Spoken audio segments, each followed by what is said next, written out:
Hey photographers, welcome to the Bokeh Podcast. I'm your host, Nathan Holritz, and really I'm just here to help you build a sustainable photography business. That certainly means helping you improve your photographic skills and enabling you to become a stronger business owner, but it also means helping you work more efficiently so you don't get burnt out in the long run. We are sponsored by photographersedit.com, custom photo editing for the professional photographer, and Miilu.com, that's MIILU.com, the simplest way to create and manage timelines and shot lists for the events you're photographing. All right, let's get into today's episode.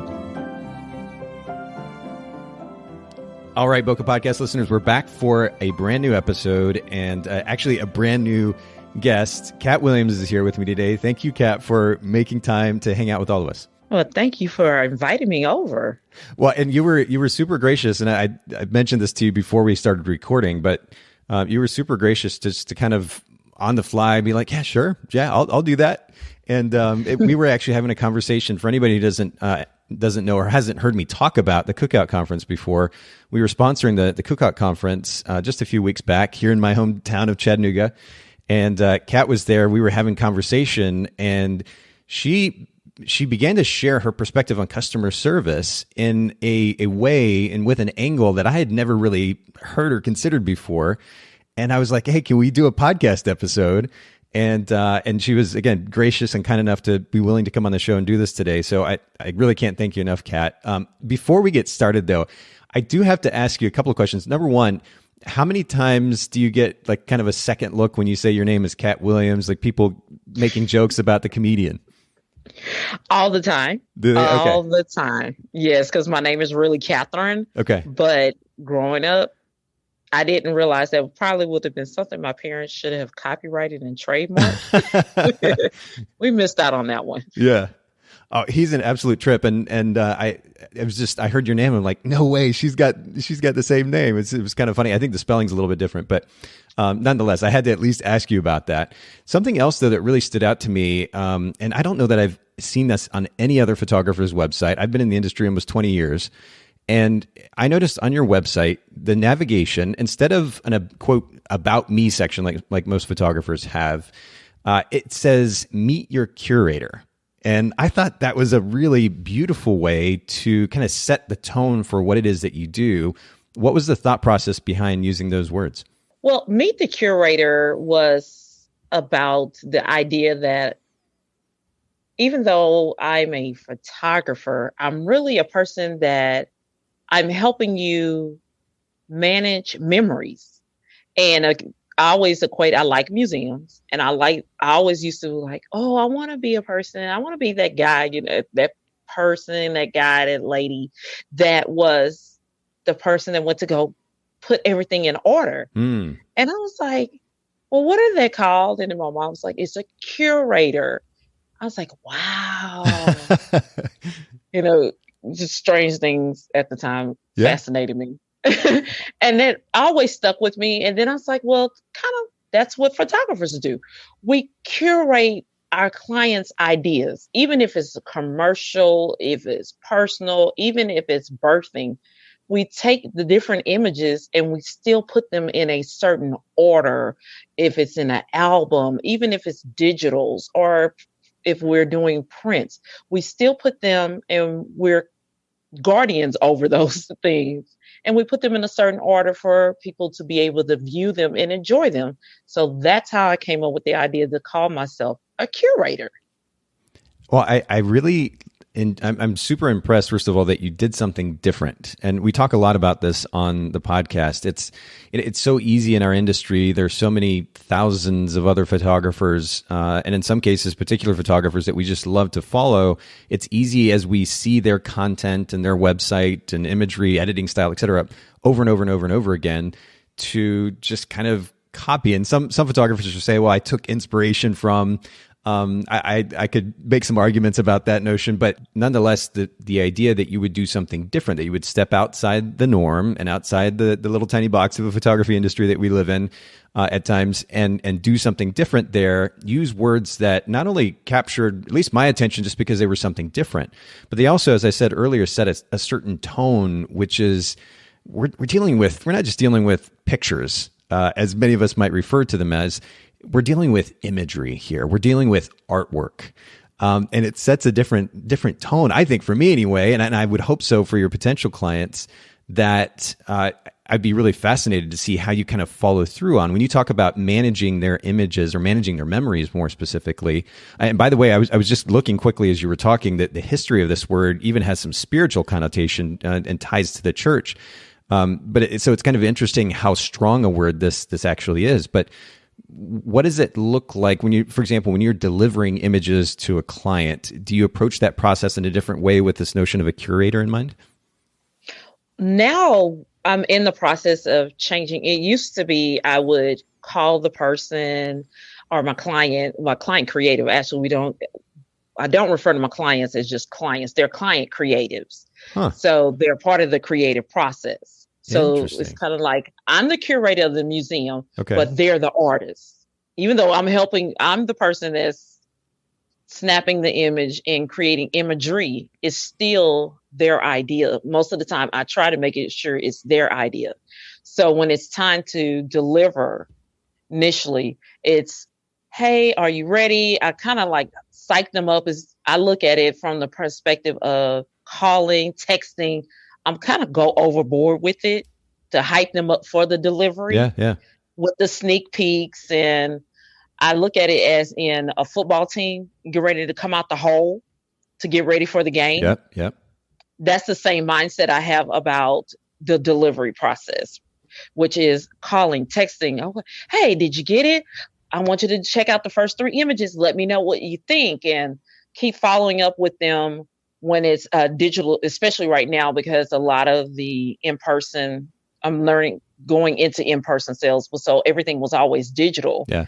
And we were always that hyping of, talk me through it. What are you feeling? What are your emotions as you're looking back over the images? So I kind of like talk them through, be it face-to-face, or sometimes it was face-to-face, or if it was through a text, email, however, but I wanted to make sure it was hands-on. So the same way you excite a client to want them to work with you, you also deliver that same excitement when you're getting ready to deliver the product. Yes. Or that final imagery. So that way they're still emotionally invested and they didn't lose that excitement from the actual photo experience or photo session. I really love this topic of energy. We could kind of spend really endless amounts of time talking about the significance of energy. My girlfriend actually gives me a hard time when I use the word energy because, a lot of times I guess the world at large has used that word in a way that to some people feels a little frou-frou, like it's kind of out there that, I'm going to bring a certain energy. I want to communicate a certain level of energy, but she makes an interesting point, and this is all kind of tied together in the end. There's a psychology involved. Somebody's psychology is triggered by the environment that we create, the atmosphere that we create. And so if we're bringing excitement to a conversation, and I certainly try to do that here in the podcast and in conversations in person with others, if we bring excitement to the client interaction or the client-artist interaction, as you said, there's a certain impact that I think that emotional experience makes that could be lasting and affect that client in a way that a lot of photographers may not be, under the guise of being introverts or otherwise. True. Very much so. Well, I'd like to focus on that. And then the other thing you mentioned, and I, seriously, already I'm like, I like the way that you think, and I'm liking even more the way that you think. You're talking about the client is the artist. We could probably spend a whole separate episode on just that topic. Because again, I don't think I've ever heard a photographer communicate that idea before. So maybe in the future, if you're game, we could come back to that topic for another episode because I think that's a really fascinating perspective. I'll leave that alone for now because we've got a big one to get to. But let me ask you first, your brand and your business ultimately, what market are you based in? I'm based in Houston, Texas. Yes.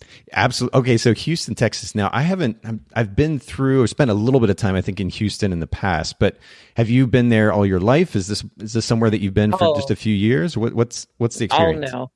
I am born and raised Houston, Texas, all the way around. Awesome. I'm really Texas. I know. I believe in big and better, big hair, big everything. Yeah. You know, everything in Texas is big. I'm that kind of person. I love it.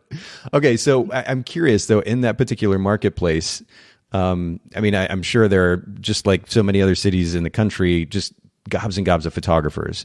What is your brand position? What is the brand message that enables you to stand out from the rest of the photographers in your area? For us, it's the only limit is our client's imagination. So if they dream it up, I try to deliver it. And if I can, I get help. But the only limit is that of our client's imagination. So whatever they bring us, I say, hey, let's do it. That's how the client creative becomes the artist. Yeah, see, I'm taking notes here as you're talking, and I'm going to note that client creative phrase again, because in all seriousness, I really would love to come back to that on a different episode. It's a really interesting perspective. I'm on the homepage of your site, and for anybody who's listening in, you can actually go to Ladiiva Creations.com. By the way, where did you get the name for your business? My name at the business came from a conversation with a friend. Okay. That they always said I'm a Southern diva. Like I'm a nerdy. I'm a nerdy diva. Like I'm extremely nerdy. Okay. So I will find a way to diva out anything. All right. But still keep it nerdy. It's just like, oh, well, let's just spell it different. And she spelled it out for me one day. Yeah. During the conversation, she's like, write it down. And this was, oh wow, almost. Let me see, my son is 16. So this was almost 18. I've had the name for almost 18 years. I just never knew what to do with it until about 10 years ago. Okay. So I've always had a name. It was given to me, basically. That's brilliant. Okay, so but it's Ladiiva Creations. Am I pronouncing that correctly? That it is. It's Ladiiva Creations, and instead of this K for Creations, because everybody misspells my name. Gotcha. My name is spelled with a C.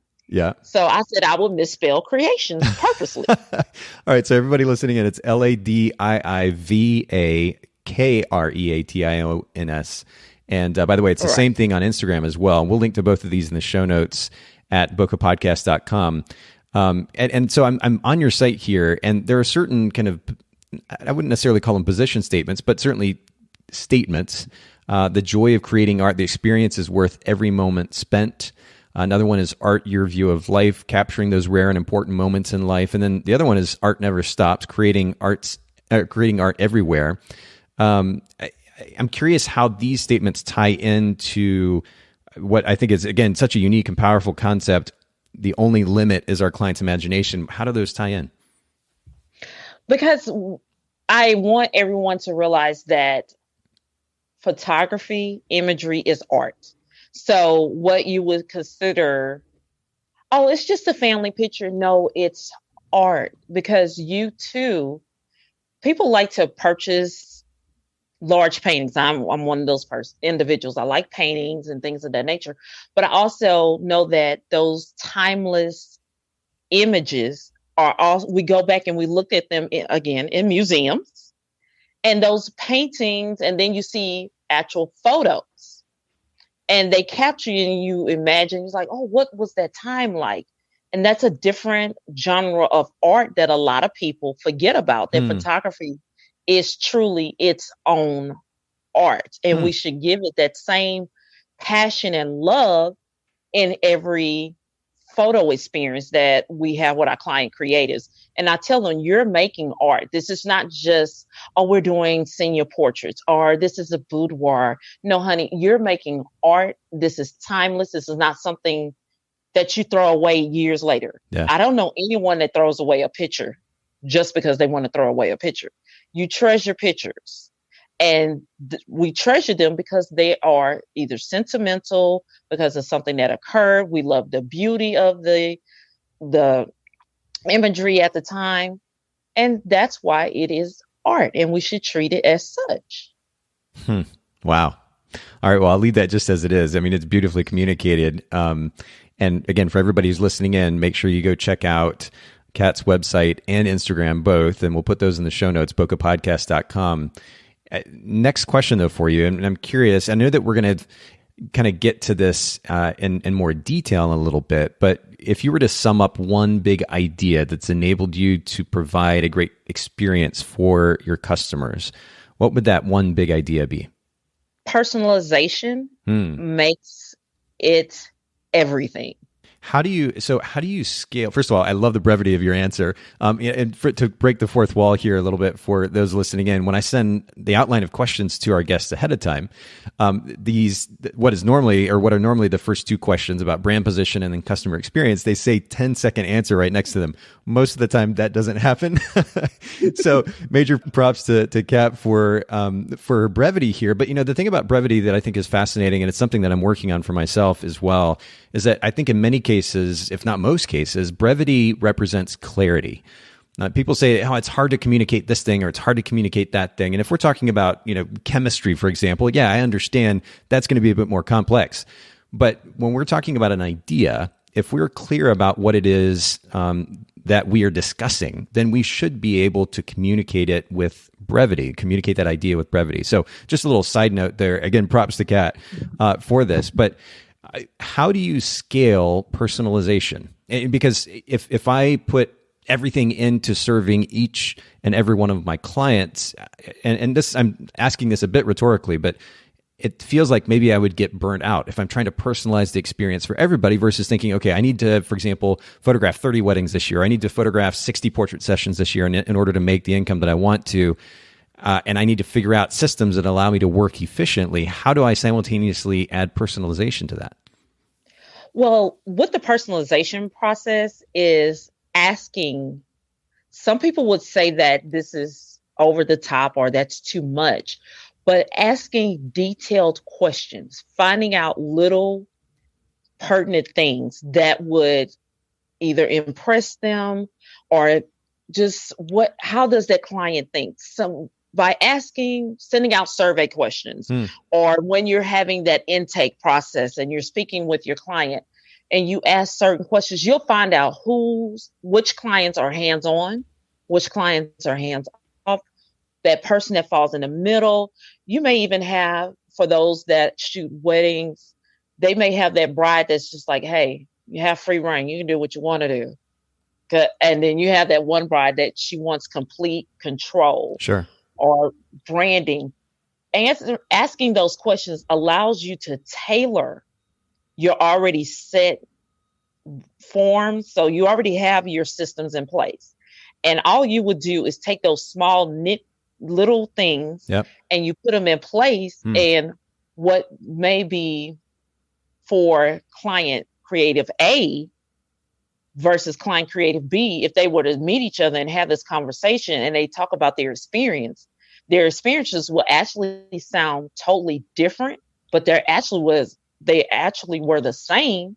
It's just that you did one or two small things that made it different, that makes them think that each of them had their own personalized experience when you already have a system in place. You just threw, she likes cupcakes, so we're going to integrate that into her shoot, or we'll have the makeup artist talk about cupcakes, integrate cupcakes, and then the other person, she's hands off, and you're more like, okay, well, I have already everything laid out. I need you to show up here, here, here, and here. And it's just like, they just took control, and it was just wonderful. And you didn't really do anything different. You just catered to what makes them happy. Wow. Okay. So, and it's so funny. I have to kind of laugh at myself here because I have a tendency, being a bit of a minimalist, to oversimplify at times. And my question kind of presupposed that these two ideas can't coexist, that we can have organization and structure and systems in place simultaneously. Within that structure and organization and efficiency, we can also have customization. And you proved that point brilliantly, Kat. And I think this is a really great reminder for all of our listeners.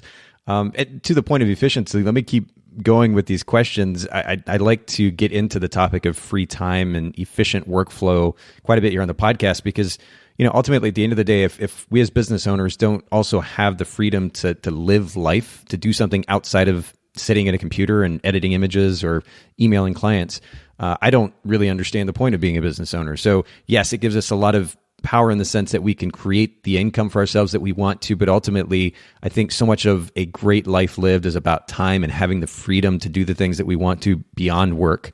So to that point, I'm curious what it means for you to manage time more efficiently, because you're not just a photographer, you're also working in the insurance world. Are there big ideas, or at least one or two big ideas that have enabled you to manage your time more efficiently so you still have a life at the end of the day?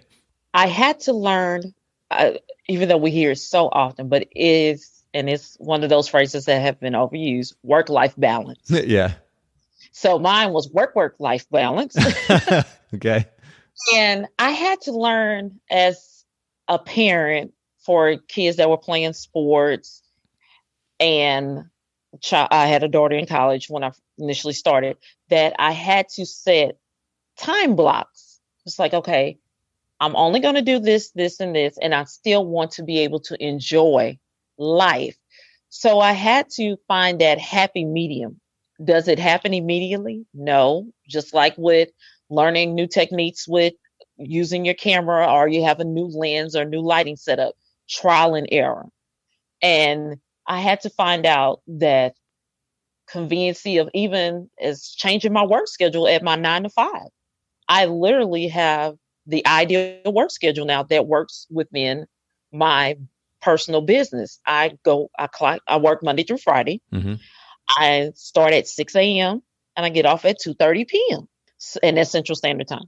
Wow. So I know a lot of people are like, oh my goodness, it's too early in the morning. For me, I'm an early morning person. Yeah. So that's perfect. I even asked, it's like, is there any way I can start at 5 o'clock in the morning? Wow. You don't mind?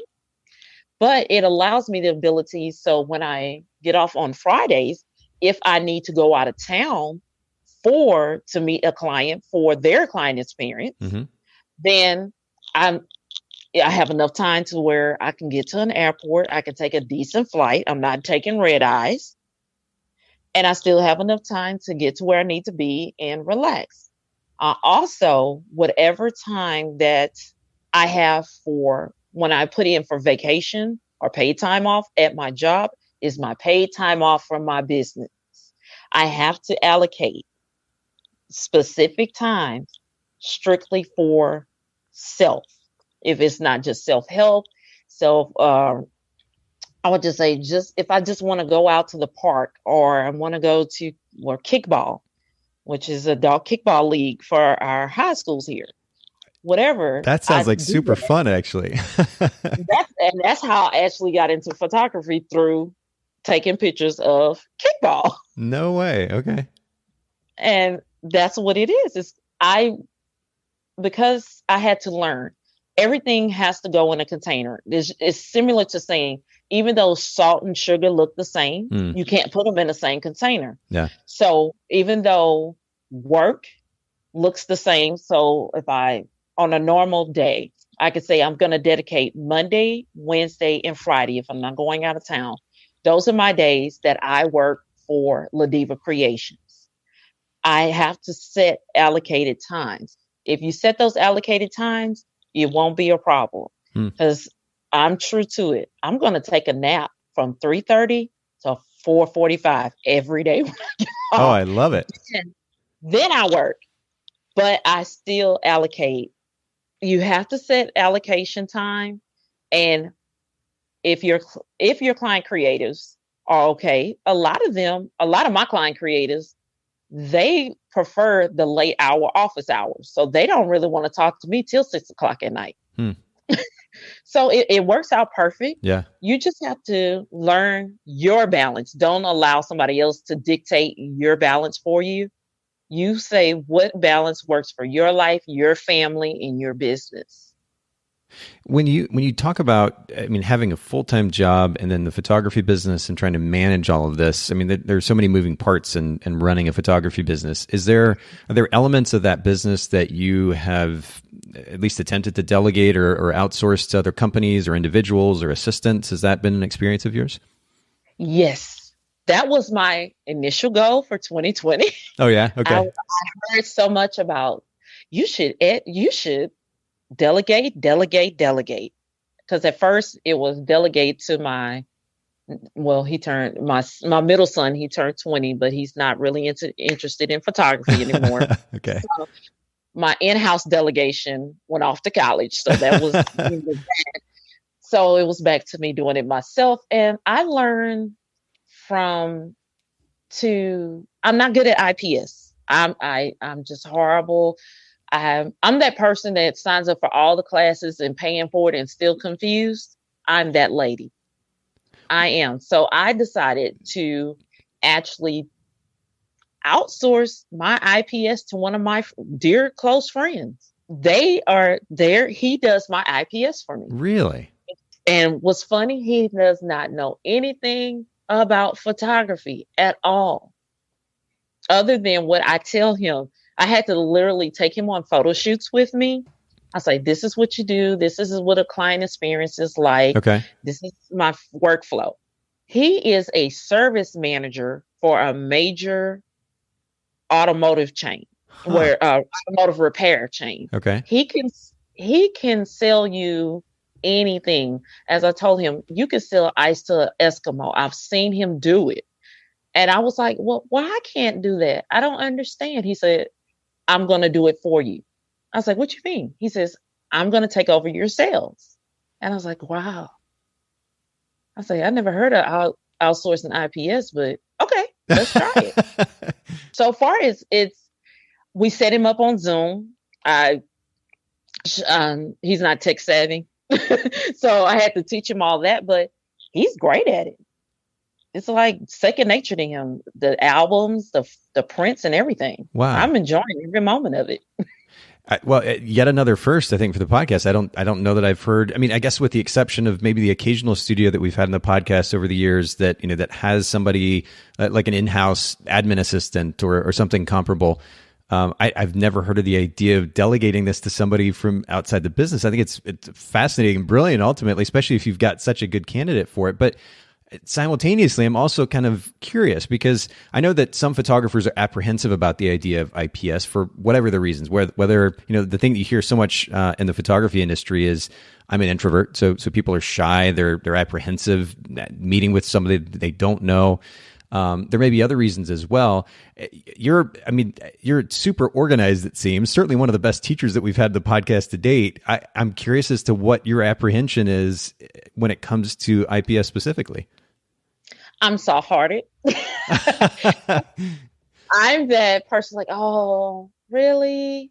Like I'm that person that, if a person says, well, maybe if you would, I'm like, okay. I'm just really soft-hearted because, again, I look at the imagery in those. I want you to take the art home. I just want the art in your home. I don't care. So, ma'am, give me $5 and you can have it. That makes sense. Okay, so you need somebody that can play a bit of hardball and be a better salesperson. Yeah, because that's not my lane. That's not my arena. That's not my sport. Fair enough. Well, but that, I guess that's kind of one of the most important elements of this conversation about delegation is knowing strengths, knowing weaknesses, delegating accordingly. So I think that's a wonderful reminder for all of our listeners. And yet again, just some really great advice coming through. So I want to jump to a different question, totally different type of question here. And that has to do with education, inspiration. What's one of the most impactful business, self-help books, maybe even podcasts that you've read or listened to in the last few years? What comes to mind? I purchased the book in 2019, T.D. Jake's Soar, because I was at a point where I actually wanted to walk away from photography. I wanted to like, nah, my kids can have it here. You can go do whatever you want with mommy's camera, because I actually couldn't find it for 3 months. That's how I was so frustrated with self.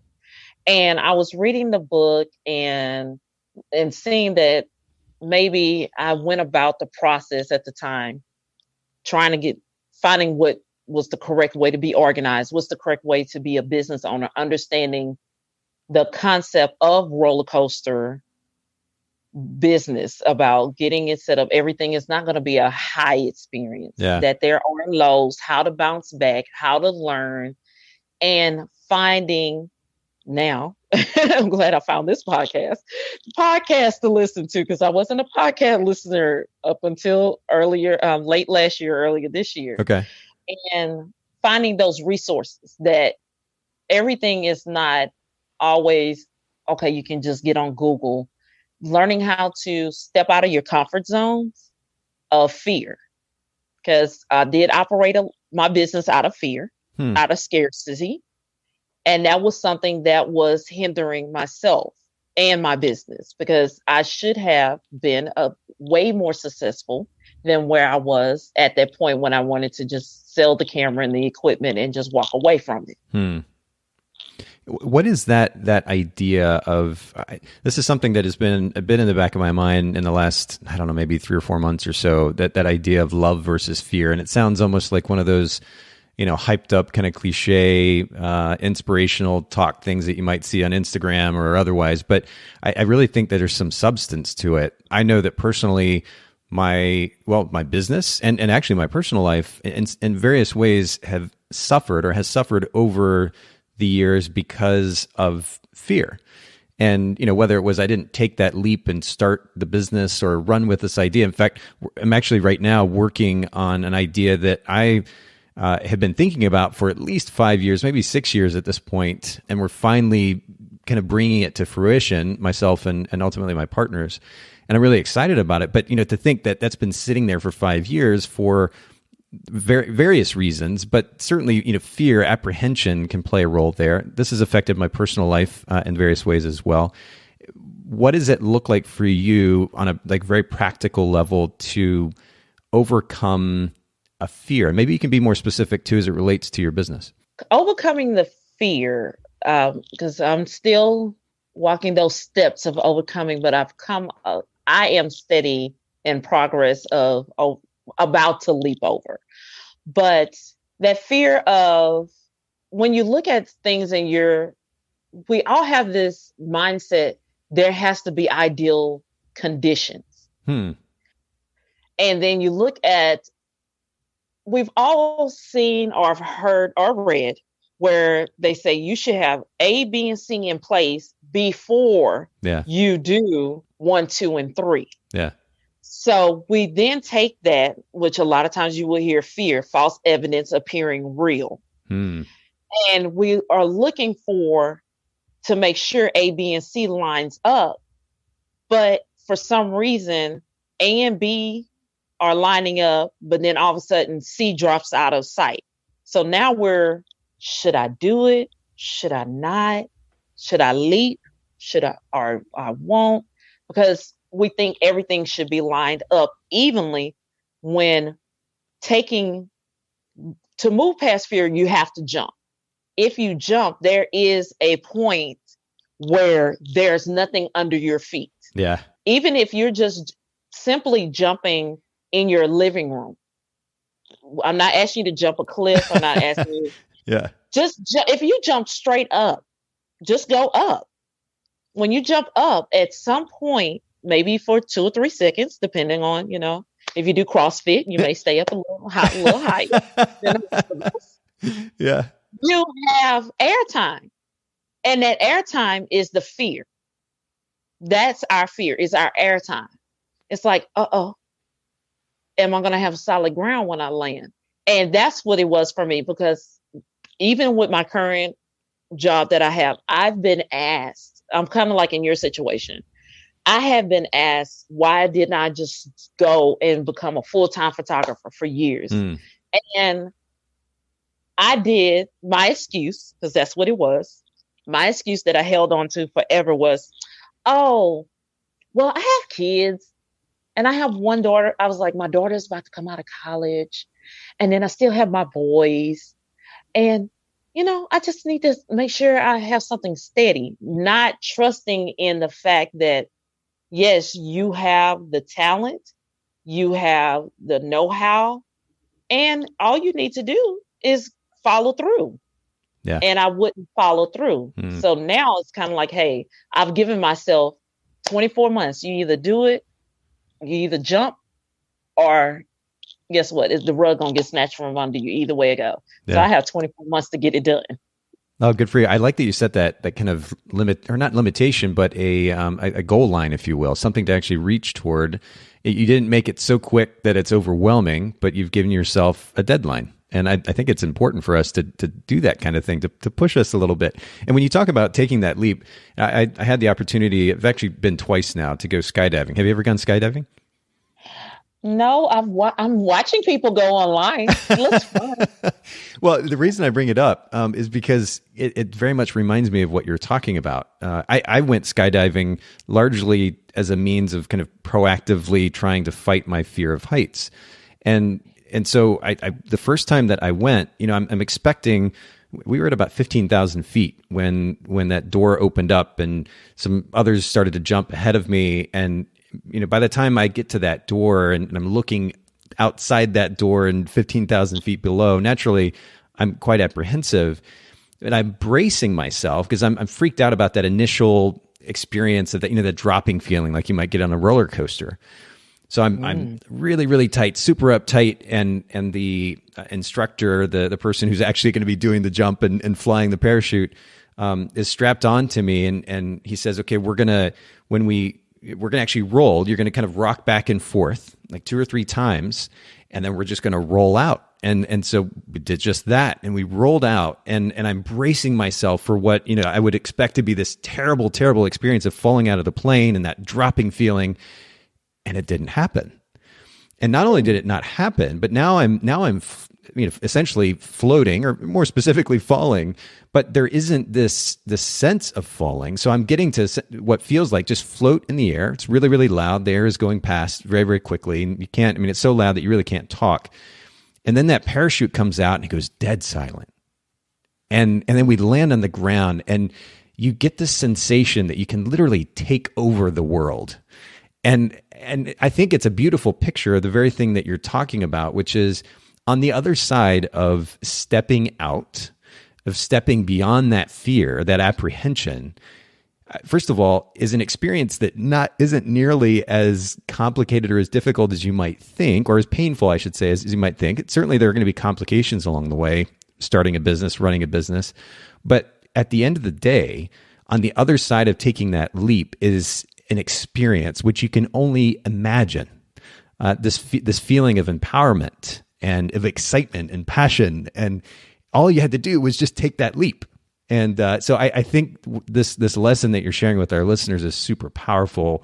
We all have to remember, even if it feels like a small step, or if it's something big like starting a new business, on the other side of that leap is a really wonderful opportunity to kind of take life to the next level if you're just willing to take that step.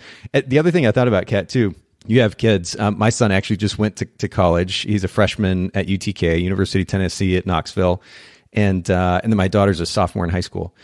And one of the things that I've kind of almost always laughed at when people talk about, getting everything in order to have kids, being just so prepared, I kind of laugh because my son was born when I was 22, and I was making probably combined income with my partner at the time of maybe $30,000 a year, living in a duplex and just kind of trying to make ends meet. And my son is born. I had I didn't have any kind of perspective on life. I didn't have any life experience. And suddenly now it's my job to take care of this little boy. This notion that we're going to have to be just so prepared in order to do something as big as have a kid. It's certainly a massive responsibility, but we can kind of get in our own way sometimes, overcomplicating and really just that, overcomplicating things in our minds. What are your thoughts about just that idea? It's very true, because what you're saying sounds exactly how I felt about my situation with raising kids, and everything is always, we make things so complicated. Yeah.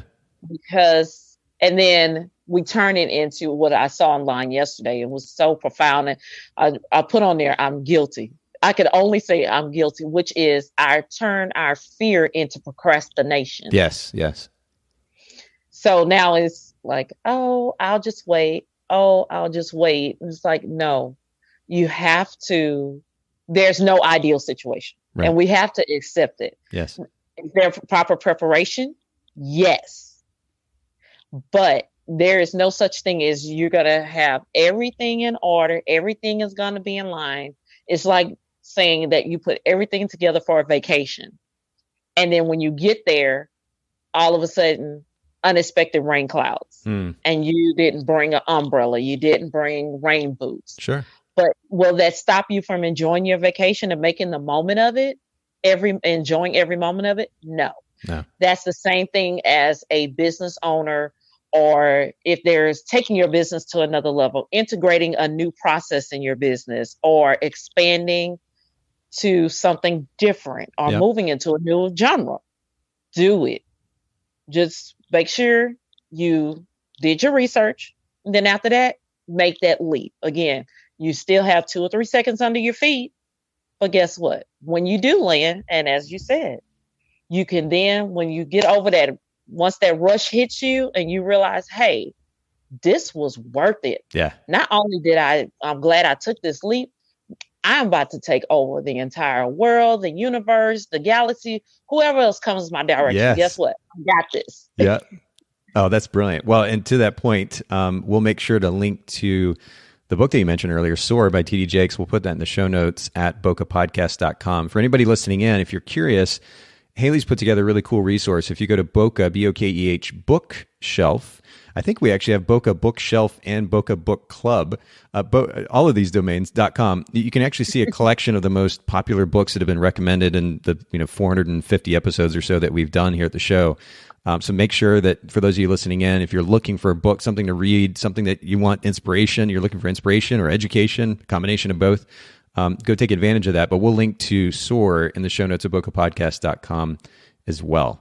All right, so I want to jump to what is really our primary focus and topic for today, which is kind of funny to say because honestly, Kat, we've probably hit on like at least 3 or 4 different topics that we could make episodes out of. You're such a wonderful teacher, but I want to get into customer service as it relates specifically to your perspective and your experience working in the insurance industry. Give a little perspective to all of our listeners. How long have you actually been involved in the insurance industry so far? Well, as of tomorrow, I will have been in healthcare insurance 9 years, which is strange. My hire date is Halloween. Oh, no way. Okay. Well, congratulations. Yes, thank you so much. I should have known. I was like, wait, I'm getting hired on Halloween. Okay. All right. So had you done, being in healthcare insurance, and that can be a really tough industry to be involved in. And especially when it comes to customer service, I can only imagine the kind of conversations that you've had. But did you have experience in customer service specifically prior to being in insurance?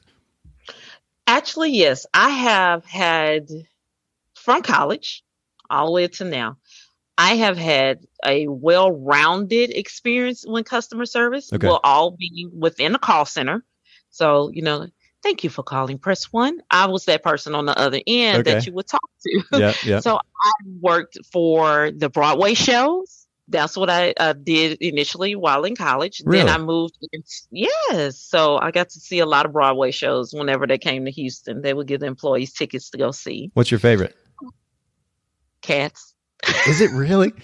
That is so funny. I grew up in the arts world. I'm a musician myself. I grew up playing classical music. I never really got into the Broadway scene. And my girlfriend and myself visited Manhattan a number of years back, and we went and saw Cats. And I don't tell anybody, but I think I actually started to fall asleep in it, which is kind of weird because I know, and that's absolutely no hit on the play. Maybe we saw a bad version of it or something, but.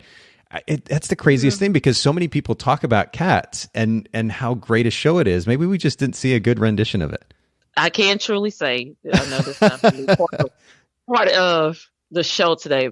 Renditions, some things should not be touched. They had some shows have good runs and they need to leave them alone. Yeah. I'm just gonna leave that alone because I don't want to get any angry emails. No, you're speaking loud and clear. Yeah, no, I think that's a really interesting point. Okay, so Cats and Broadway. So this is a customer service field that you were involved in for how long? I did that for about maybe 2 years, about two and a half years. Then I ended up working for a cable company for a little while.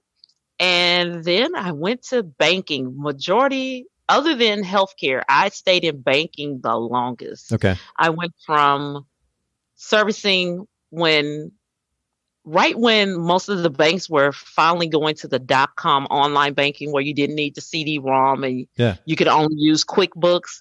I used to do tech support for all of that. Ah, okay. So I've done tech support, and then I was a fraud analyst for a while, and still standard customer service of I'm missing checks. Where's my debit card? Yeah. I think somebody broke them. I've done all of that. So and then came into the healthcare industry, and I started off with the customer service for claims, and now moved into back office processing. But I've had a well-rounded. I'm sorry, I forgot. I worked at the mobile phone company too. I think you've had like all the most difficult customer service experience jobs that I mean, I can imagine. You're talking about mobile phone, cable, and then trying to walk people who don't know tech through, a significant transition in technology and banking. I mean, these are really challenging customer service jobs. It has been a unique experience. Yeah.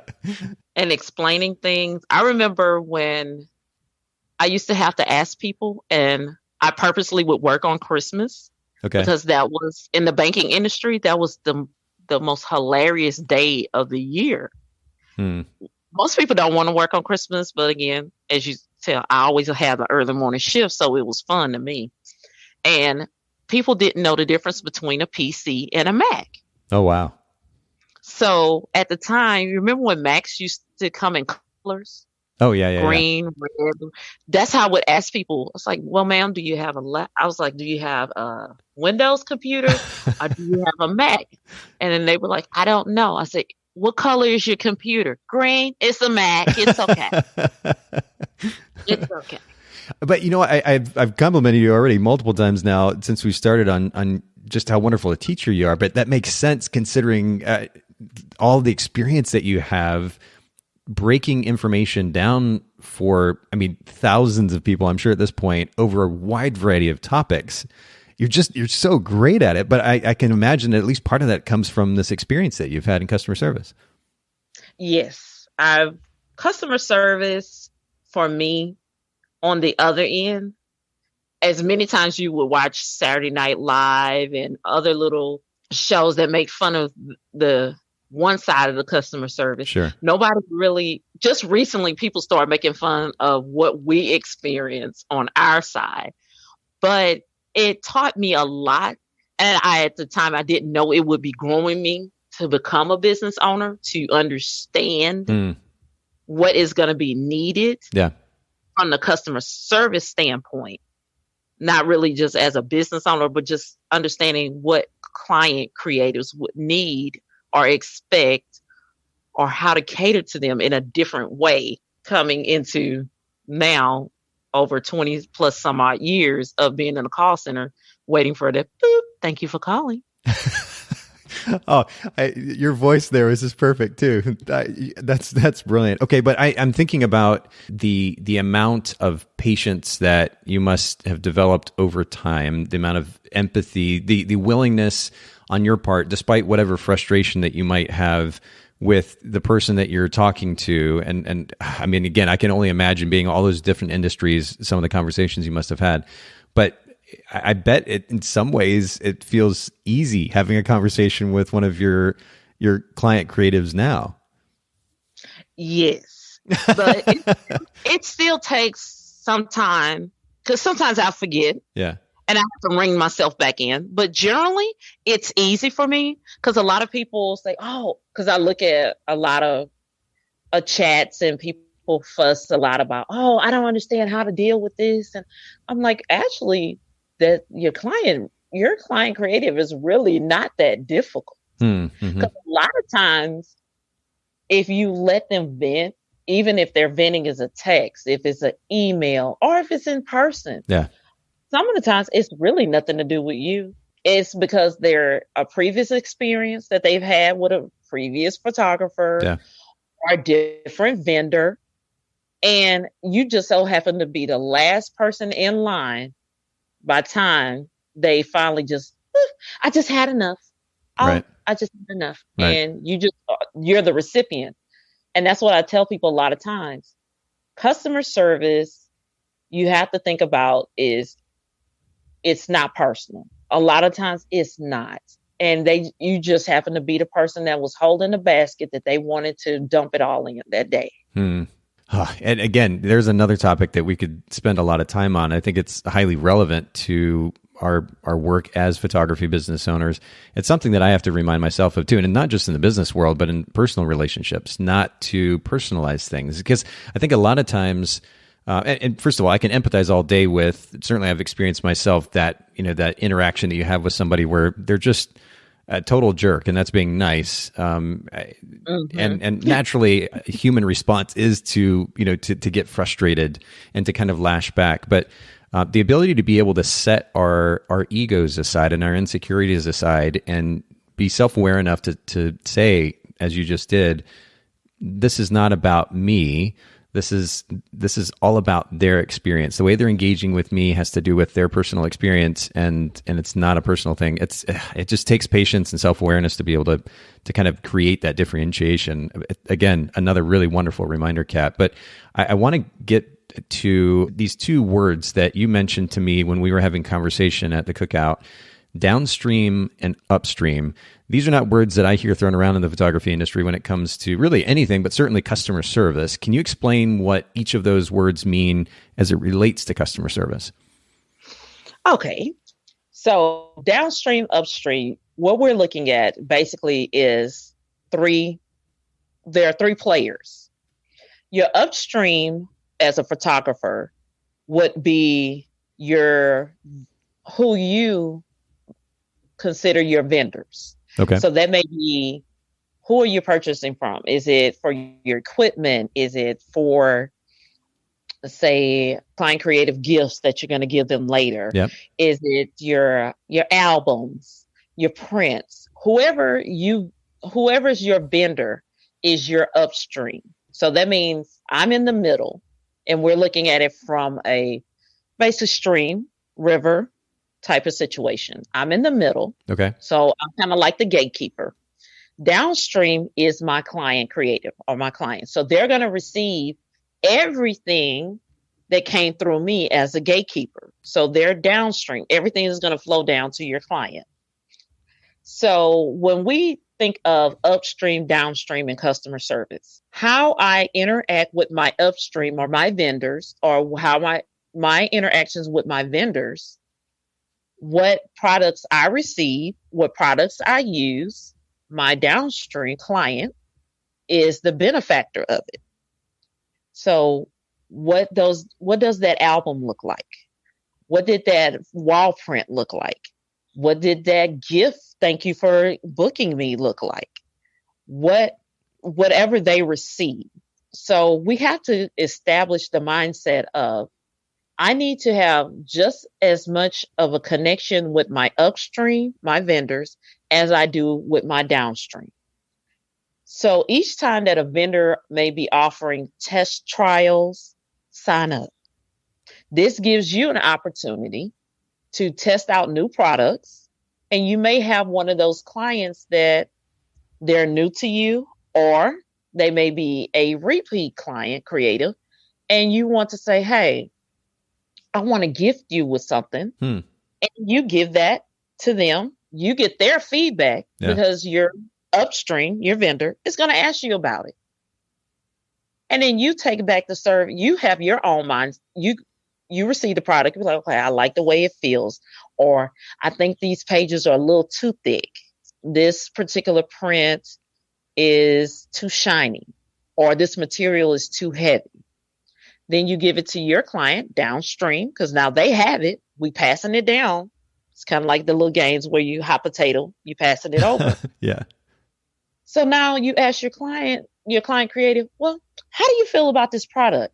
This is something unique and new, and I wanted you to be the first, because everyone likes to be the first. Of course. Oh, he gave me this at the session, and nobody else has it. I have it first. Just like the new PlayStation, we want to be the first ones to have it. Yep. So Is that for you or your kids, by the way? it's really for my sons. I just need 2 games. That's all. Okay. 2 games and I'll be all right. But you give them that same feedback. So now you have feedback. Your client creative has given you feedback and you take it back to your vendor. A lot of times we miss out as photographers on everyone wants to become a sponsored by or somebody wants to be a brand ambassador. Outside of you always tagging, doing videos, this too can also make you a valuable individual to your vendor. Your vendor appreciates honest feedback. They don't just send surveys to you just to send surveys. But if you don't wait for the surveys, send it back to them, say, hey, I purchased this particular product. This is what I received feedback from my client. And this is how I feel about it. Is there any way you can either improve this or is there any alternatives to this? And now you've taken what started out as just a simple stream of going down. Now it's going up. So they giving you a product. Now I'm giving you back feedback. Now we have an improved product. Now we're going from a straight line to now we're creating a circle. Interesting. So now we went, even though it's still going to be technical term of upstream, downstream, and I'm still the gatekeeper. Now we've taken it and now we're making it full circle. So everyone's benefiting from simple feedback conversation. And at the same time, as a photographer, you're seeing how am I being treated as customer service, how they're responding to me. Is it personal? Is it automation? Now, what am I learning from my vendor that I can incorporate in my business, upstream, downstream? Now, how can I take what they were doing and I'm going to downstream it to my client? I want to integrate automation, but also personalization at the same time. Right. So instead of you always having that generalized, oh, well, thank you, client creative, for contacting us. We'll be with you shortly. That type of email, you set up the automation to where it automatically fills in their name, Mr. and Mrs. So-and-so, or hello, John, hello, Andy. However, and it seems a lot more personal, even when you don't have time to be personal. And then you're integrating your systems. And so now you have personalization, you still have systems, and now you've integrated upstream, downstream customer service. Wow. Again, your perspective is so unique. I certainly don't think I've ever heard any photographer talk about this before. And I think, and maybe just speaking from personal experience, but I would assume that most photographers too, when it comes to interacting with a vendor, there's just this very simple end goal, which is to purchase something and then go focus on me and my business and my client, not really thinking about the vendor and the process. And what you're encouraging photographers to do is to kind of look at the whole picture, or the circle, as you alluded to earlier, of the relationship between yourself, the vendor, how that relates to the relationship with the client, that ultimately all of these can kind of create a circle of mutual benefit. Correct. Because in the end, if you think about it, everybody has what we do from doing technical support for quite a long time. People, we call it testing or trial testing, or we want to do a sample shoot. Yeah, that's the correct term. So a sample, for us, we say sample shoot. Hey, I want to test out this new lighting setup. Okay. Testing. Technically, in the tech world, they call it beta testing. So somebody needs to be a beta tester. Right. Vendors also want testers. So now you're saying, hey, I want to be a tester, a beta tester. I want to do that trial shoot type option with you. So I can let you know exactly how I am experiencing or what I'm getting from your product, what I think you should improve, and don't just wait. That's the thing. That's that fear thing. A lot of people's like, oh, well, I'll just keep tagging them on post, or I'll just acknowledge that company. No, reach out to them. They don't have a contact us button for anything, for nothing. It's not just sitting there for complaints. Send them compliments, send them suggestions, put yourself out there, because guess what? The things that you're thinking, I may be thinking the same thing. Yep. Your fellow colleague is thinking the same thing, but nobody's taking that step to say, can you just let them know I love the custom flash drive, but I think I want to be able to have more options for the cases that they're coming. And if you start doing that, we see the changes, and not only yourself benefit your clients, now you're benefiting the community. 100%. I'm so glad you bring this up, because the number of conversations that I've had over the years with photographers, being one of the owners of Photographers Edit, the number of times that I've heard photographers say, I didn't give feedback because I just feel bad, quote, complaining. And the reality is, no relationship, no good relationship, personal or business relationship, is going to stand the test of time and ultimately improve if there's not a willingness and an openness to communicate, or to communication. And that goes both ways, to your point, Kat. I mean, it has to, myself as a company owner, I have to set ego aside. I need to keep an open mind. I need to listen. But the feedback from the customer is just gold to me. And the number of changes that we've made over the last 12 years at Photographers Edit based on customer experience is quite vast. And we love that kind of feedback. And it's funny and kind of sad to me, actually, that so many photographers feel bad giving us that kind of constructive criticism, when the reality is that, to your point, everybody benefits in the end from that kind of feedback. So I want to encourage all of our listeners to be proactive in that sense. Don't just simply go buy something from a vendor in the industry and then just kind of put your blinders on and not engage any further with that vendor, because there's opportunity for everyone to benefit from that kind of ongoing communication and conversation. This is really, really powerful stuff, Kat. What does it look like? And maybe you already shared kind of one or two of these ideas in our conversation thus far, but are there specific ways that you've applied this principle of upstream, downstream service and communication to your business? First, with the surveys, I always like to follow up with surveys. Sometimes, as you say, they don't respond. And you can ask people, well, is it easier to tell me verbally about the experience? And from your surveys, what we're big on as photographers is testimonials. Yeah. Your survey is your testimonial. A lot of people are like, I can't get people to give me testimonials. Give them an opportunity to do a survey. And you could put at the end, will it be okay to publish this information later? Or you can do it anonymously. Those things help us, because they let you know, maybe I was not thorough enough, or maybe I was too hands-on. Because I am a very personalized individual, and I'm really hands-on. I send you custom playlists along with the Pinterest board. So I'm like, give me all the music that you like. Wow. I'm going to be your DJ. So some people don't like that. And I won't know what to scale back on. Sure. Unless I read the surveys. Also, make sure that you don't take out personalized experience. Automation and systems work, but a lot of times from working in the call center with customer service, a lot of people used to always, I just want a human being. Yeah. Yeah.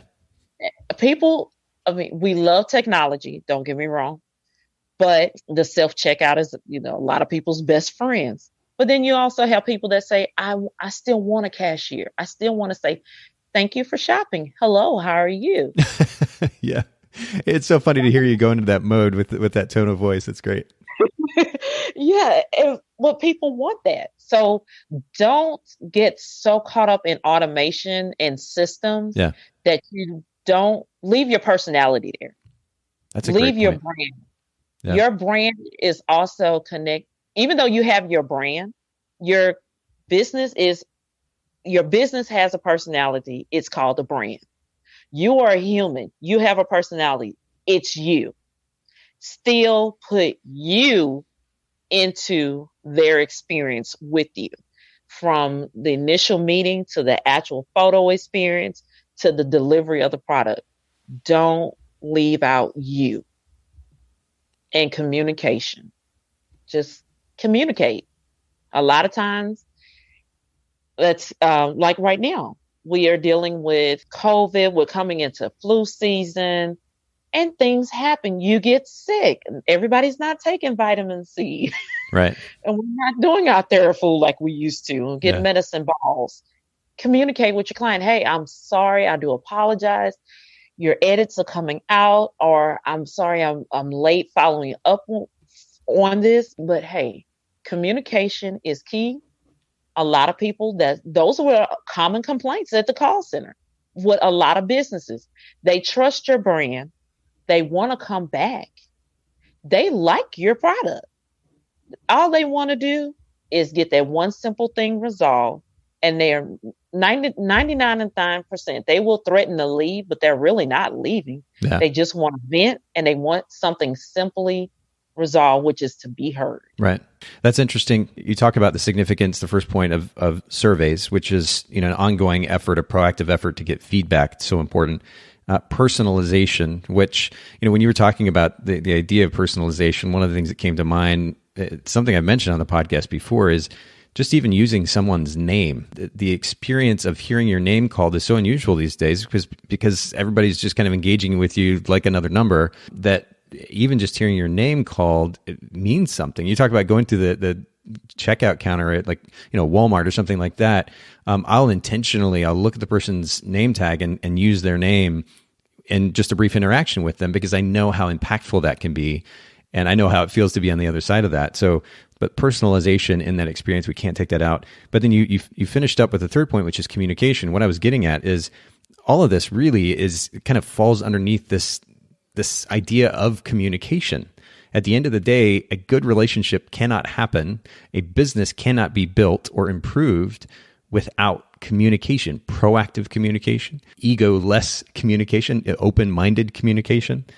And I think this is, as much as we might hear the significance of communication in one way or another, we really can't repeat the significance of it enough. And I love how you highlight this through specifically this notion of an upstream, downstream relationship with your vendors and your customer service. It's such a great perspective, and I really can't thank you enough for sharing with us. Oh, thank you so much, because this was, even with me speaking, it reminds me of different little things that's popping off in my head like little popcorn. It's like, hey, you might want to integrate this, and you need to make sure you take care of that. So it's a self-reminder for me that there are still other things that I need to do as being in a customer service, and more things that I need to integrate so that I can make sure that everyone I come in contact with, vendors, client creators, even just in networking, this works. Yep. And I need to apply that more often than none, because again, I have to get over that false evidence appearing real and say, it's okay. You can speak up and you can let people know. And everybody wins in the end. I love that you highlighted that earlier. Everybody wins in the end as a result. The customer, yourself, the vendor, everybody wins. It's a really beautiful reminder. Again, you're such a wonderful, wonderful teacher. I really can't thank you enough for making time for all of our listeners. Will you remind everyone where they can find you, where they can follow you, maybe even send you a DM to ask a question or two? Okay, so everything is the same across the board. Make sure you're able to follow me. So the website is Ladiiva Kreations. So that's Ladii. So it's double I, V as in Victor, A. Kreations is spelled with a K, not the C. So it's KREATIONS.com. I'm on Instagram as Ladiiva Kreations. And every so often, you can check me on Facebook at Ladiiva Kreations also. Perfect. We're going to put all of this in the show notes for those of you listening in at Bokeh, BOKEH podcast.com. And make sure that you take advantage of the information there in the show notes if you don't already, listeners.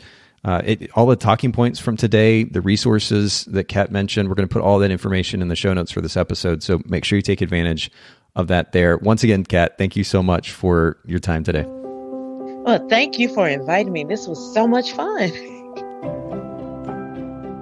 Thanks so much, photographers, for listening to the Bokeh podcast. Will you let us know what you thought of the show by leaving a review of the podcast in the Apple Podcast app? And I'd love to hear from you personally with your thoughts about the podcast and suggestions about future topics and guests for the show. My email is nathan@bokehpodcast.com. Make sure to visit our sponsors, photographersedit.com, custom photo editing for the professional photographer, and miilu.com, that's miilu.com, the simplest way to create and manage timelines and shot lists for the events you're photographing.